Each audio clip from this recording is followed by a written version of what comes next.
I'd made the mistake that a lot of indie hackers make of spending too much time building things without actually putting them out in the wild, investing too much time in a product, losing hope in it and giving up. But for the majority of the time, I spend probably about a day a week on it. And I go through spurts where I focus more on it, where I try things out to grow it quicker. But most of the time, I'm just updating the content on it. That's what's impacted the growth the most. The more content I add to the site, the more it grows, the more people find it. Hello and welcome back to Indie Bites, the podcast where I bring you stories from fellow indie hackers in 15 minutes or less. In this episode, we have Ramy Khuffash, who is the founder of PageFlows, which is a directory of user flow examples that Ramy now makes a full-time income from. What's interesting about this is that Ramy only works about a day a week on PageFlows and spends the rest of his time indie hacking. Before we find out about how Ramy spends the rest of his time, I'd like to quickly thank Weekend Club for sponsoring Indie Bites. Weekend Club is a friendly, remote community of indie hackers who have deep working sessions every Saturday to get our tasks done and stay accountable. It's perfect for me as a solo founder for meeting other like-minded bootstrappers to get advice, feedback, and to keep making progress on my side projects. If you join, I've got a promo code for you, 50% off your first month, weekendclub.co, and enter IndieBytes as your code. If you do join, I'll see you on Saturday. Let's get back to Ramy's story. Ramy, welcome to the podcast. How are you, dude? I'm good, James. I'm really glad to be here. Ramy, I've just written in my notes here, you're living the dream as a solo founder of, if you asked a question on indie hackers, what's everyone's dream? It would be, I want my own business that is making money and more time to spend on my side projects. Is that dream all it's made out to be? Yes, it's absolutely amazing. I do love it. It allows me to travel, to move, to live wherever I want. And I'm not really worried about having to get a job anytime soon or anything. But there are some downsides too. The main downside for me has been self-doubt, not really knowing what to do next. I guess doubting every decision I make and comparing myself to others. Although if you asked me like 5 years ago, would I be happy in this scenario? The answer would be absolutely yes. But now, I'm running this business. It's making a decent amount of money. I look at all the other indie hackers who have way more success. I'm just thinking it took me way longer to get where I am than where they are, and they're way ahead of me. So there is that aspect too. Yeah, well, I really think comparison is a thief of joy so often when a lot of indie hackers are doing some amazing things, but they'll see someone that might have more resource or they might get genuinely a bit luckier. And you look at them and you think, oh, my product's not as good as that, or I'll never be able to get there. There's an element of jealousy maybe, but you can't look at that. You need to focus on your wins and celebrate your wins and what you're doing. And I think that's where the indie hackers community is really useful. You set out at the start of the year to do 6 startups in 6 months. How did that go for you, and why did you set out to do that? I set out to do that because I was in a bit of a creative rut at the time. I'd been experimenting with a bunch of side projects. I wasn't really going anywhere. And I'd made the mistake that a lot of indie hackers make of spending too much time building things without actually putting them out in the wild, investing too much time in a product, losing hope in it and giving up. So I wanted to rebuild that creative muscle, get myself shipping again, and get out of that creative rut. My main focus with that was, one, to get out of the creative rut, and 2, to kind of learn about new markets and meet interesting people. In terms of that success criteria, I think it went really well. ScreenJar was one of the projects that came out of that, and that led to a bunch of interesting conversations with founders I've been looking up to for years. And it is something I recommend for founders who are in a creative rut and don't really know what to build. Do you think of a lot of founders and indie hackers end up just working on one thing for too long and grinding away at something that may not necessarily be a success? I think one of the things that a lot of founders in my position suffer from is a lack of conviction. So a lot of people say they don't have any ideas to work on, but obviously there are tons of ideas out there, but it's just hard to get conviction behind an idea. So a lot of times we spend time building something, we don't really have conviction in it, so we keep adding features and building on top of it and perfecting it, even though we're not really sure if it's going to add any value. So I think adding a time limit to how long you spend on building something, if you don't really have conviction behind it, is super valuable. What was your first dip into entrepreneurship or founding your own companies, making money on the side? Probably about 2011, 2012, I actually followed the regular startup path and with a friend started a Small startup, raised a bit of money, tried to go the whole raising more money and going big type of path. And that ended up not really working out. But it was a super fun experience. After that, I realized that the business we built there actually could have probably sustained the two of us as founders.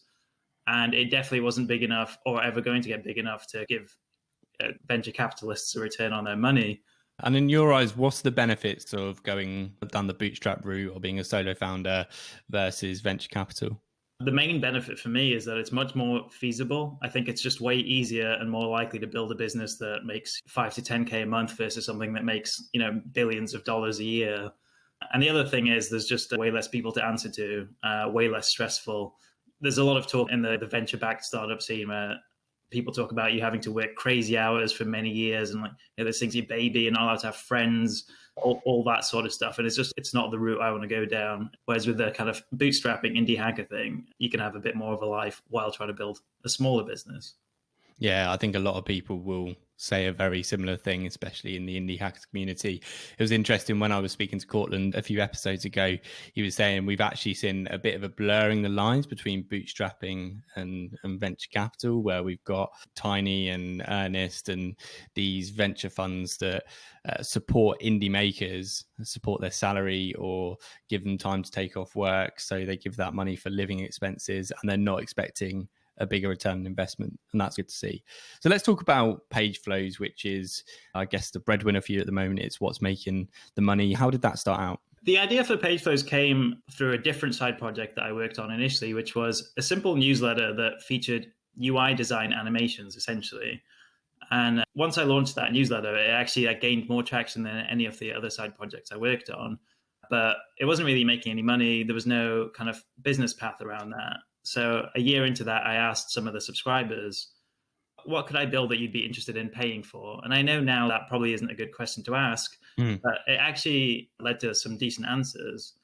The only common theme that came back from that was that people liked the newsletter, but they wanted to see more realistic UI design inspiration. And that's where the idea for page flows came about, essentially. Well, I think what you sort of did with the newsletter is you got validation for the need for UI inspiration, especially for people like you who are technical people who take an interest in design and you want to see a bank of examples of people doing it really well.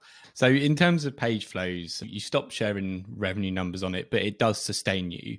It is something that pays you enough to be a full-time indie hacker, which we'll also talk about in just a second. Yeah. What is it in your own words? So essentially it's a library of videos of me going through the user flows of popular products. So imagine something like Slack, the onboarding flow, the upgrade flow, the downgrade flow. And the reason people pay to access those videos is product designers at tech companies, they're always designing new user flows or improving their own user flows.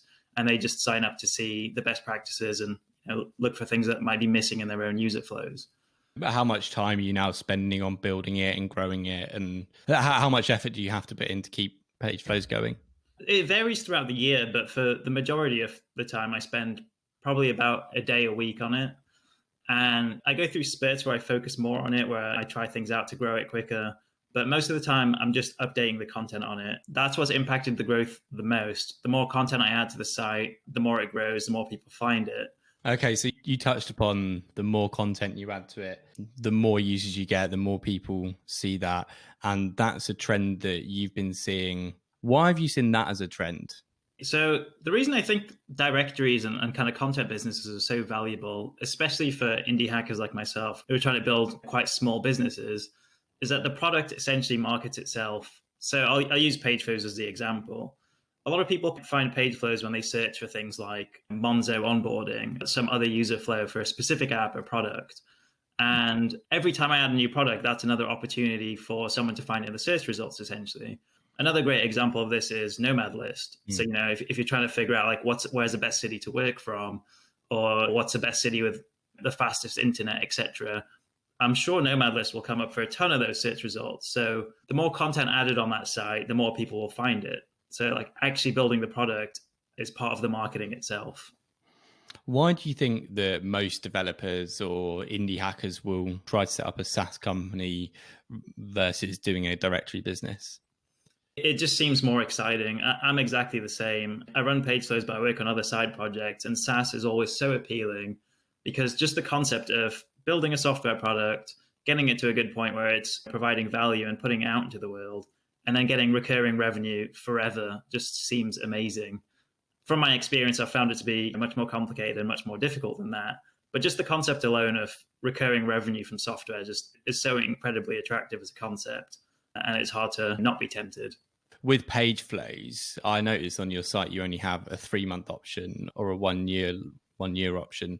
Yeah. Why is it you set pricing? Like, how do you avoid churn? Yeah, so churn is a little bit of a problem, and it all depends on why people sign up in the first place. So some people sign up because they work at a design agency or they work at a product company as a designer themselves, and they're always looking for inspiration in terms of user flows and design. Whereas some people sign up because they're working on a project for one time and they're looking for a very specific type of user flow example. So they'll sign up, they'll get what they need, and then they'll cancel out. And I guess that's part of the reason of why I've split them into the buckets of 3 months, a year, instead of having a monthly plan, because it means that people pay for at least 3 months worth of value. Whereas for a month, I'd probably charge something like 10 or 20 bucks a month.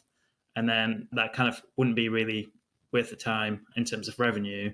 Whereas people are happy to pay for 3 months, even if they just use it once, if they get that value. But it just seems like better value to pay for 3 months instead of paying 40 bucks for 1 month. Have you thought about doing a credit system at all where people can unlock the ones they want to? I've absolutely thought about that. Some people have said they'd be happy to pay that. I just haven't experimented with that yet. That is definitely something I should definitely experiment with, and I probably will at some point. And so you only really spend a day or two on this a week. What's the rest of your time spent doing, Ramy? It's been a waste of probably a couple of years trying to experiment with other products, to be honest with you. Oh no, I'm not sure you can ever say it's a waste. It's been a learning experience, let's say. You're making your money through something, and so how you choose to spend that other time, it's all learning. Absolutely. I mean, sometimes I look back on those 2 years and think like I could have just been contracted and made a pile of money. But I have learned a lot. But essentially, most of the time I've been exploring other options for new products to build, and some things have gone reasonably well with that and most haven't. But it has been super interesting. I've met tons of interesting people through that. And yeah, that's essentially what I continue to do. I spend about a day on page flows, and for the rest of the week I'm working on other kind of side businesses. Yeah. What other things have you got to know? Is there anything you're working on at the moment or anything you're looking into in the future? So one of the main things I've been working on recently is a SaaS tool called ScreenJar, which is a simple tool that makes it easy for people who work in customer support to request screen recordings from their customers. And while that's going reasonably okay, it's got a couple of happy paying customers. I've been struggling to grow that. And I guess that's a reason I've been revisiting the concept of kind of directory sites and research as a service, because I think I have some like better ideas in those markets. And even if they don't end up becoming decent businesses, putting that content out there and getting that kind of traffic is going to be valuable in the future one way or another. And another trend we see, or something that happens a lot in the indie hackers community, is people sharing revenue numbers, building in public, being transparent. Now, when I read some of your previous interviews, the starter story, you were given revenue numbers, but now you've opted not to do that. I think I've seen a lot more people start to stop sharing their numbers. Why is it that you stopped doing that? Yeah, there's no massive reason as to why I stopped sharing revenue. I just realized that there wasn't really much benefit in it. One of the main fears I think indie hackers are starting to have now is competitors and kind of copycat businesses. And that was one of my concerns with page flows. And I think if your customers are indie hackers or like are maker types, then sharing your revenue probably is a good way to get some attention in those markets. But if your customers aren't indie hackers, then there's not really any value in sharing your revenue, as far as I can tell. Yeah, inwardly and selfishly, yes. But I also think a lot of people share their numbers for the community that has given so much back to them. But Ramy, this has been a really fantastic chat. I'm going to finish off on some quick fire questions. Sure. What's your favorite book, your favorite podcast, and who's the best indie hacker to follow in your opinion? Interesting. So I guess favorite book, I loved reading Hatching Twitter. I love that book. But it was just such a good book. Favorite podcast is the Indie Hackers podcast, of course. Another non-indie hacker related one I like is Science Versus. So there's one. Okay. Favorite indie hacker to follow? Peter Levels from Nomad List is an obvious one. I also think Cortland from Indie Hackers has done an incredible job. So he's a great one to follow. Well, thank you so much for joining. All right. Thank you so much for listening to this episode of Indie Bites. I really hope you enjoyed it. If you did enjoy it, please do leave a review on iTunes. It does help the podcast grow. If you want to find any links or references from this episode, check the show notes at indiebites.co.